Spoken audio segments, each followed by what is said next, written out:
Bonjour à tous. Lina est absolument ravie de s'associer à cette 5e journée de la radio 2.0. Merci à Jean-Noël de nous accueillir à la SACEM. Merci à Xavier, Nicolas d'organiser ces rencontres.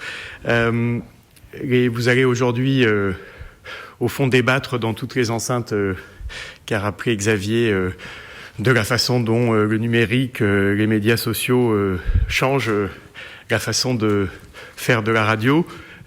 C'est pour Lina, au fond, ça ressemble au sujet aujourd'hui qui se pose à nous. Lina, vous le savez, a formidablement utilisé l'outil numérique depuis 15 ans pour devenir la première ressource de contenu audiovisuel numérisé au monde. Et aujourd'hui, clairement, il faut qu'on envisage maintenant le numérique au-delà de l'outil qu'il a été formidable pour assurer la numérisation de nos fonds. Il faut qu'on l'envisage sous le point de vue des usages. Et au fond, c'est un peu le sujet de votre journée d'aujourd'hui concernant les nouvelles façons de faire de la radio et l'innovation en matière de radio. Lina, vous savez, sa mission, c'est de sauvegarder le patrimoine audiovisuel, mais c'est aussi de le valoriser.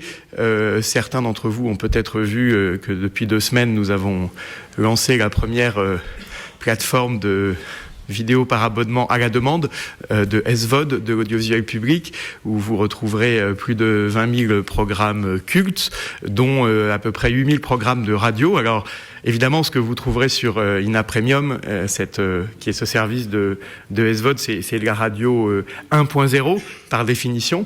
Mais voilà, c'est très amusant de réécouter les radioscopies de Chancel ou les nuits de Macha Béranger en se demandant ce qu'auraient pu être ces moments de radio dans un univers 2.0. Et ça, c'est très stimulant pour la réflexion et pour les réflexions qui sont celles que vous aurez aujourd'hui. Je rappelle juste que Lina, au-delà de cette mission que je viens de rappeler, est un acteur important du monde de la formation dans le secteur de l'audiovisuel. Et d'ailleurs, un certain nombre des ateliers de travail d'aujourd'hui seront animés par des intervenants à Lina. D'ailleurs, je crois que Xavier lui-même intervient dans le cadre de nos formations à Brie-sur-Marne.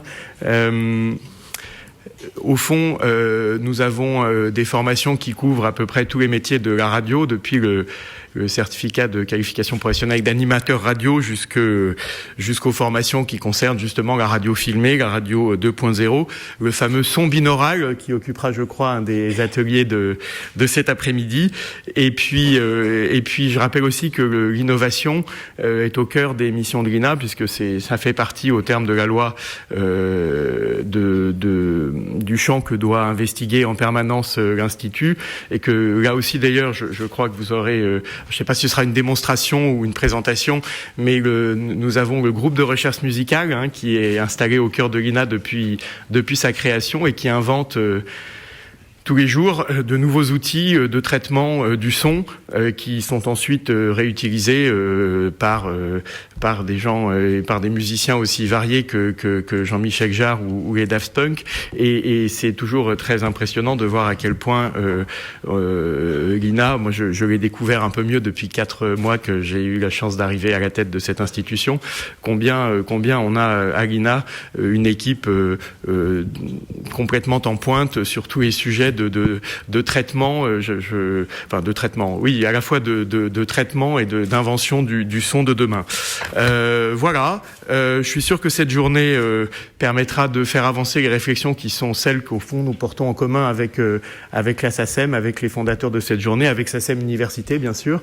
Et même si hélas je pourrais pas participer comme je l'aurais souhaité au débat, aux ateliers de cette journée, je demanderai évidemment à Xavier, à Nicolas de m'en livrer un peu la quintessence, parce que ça fait partie de cet enrichissement mutuel qui est le sens même de ce partenariat que je souhaite durable.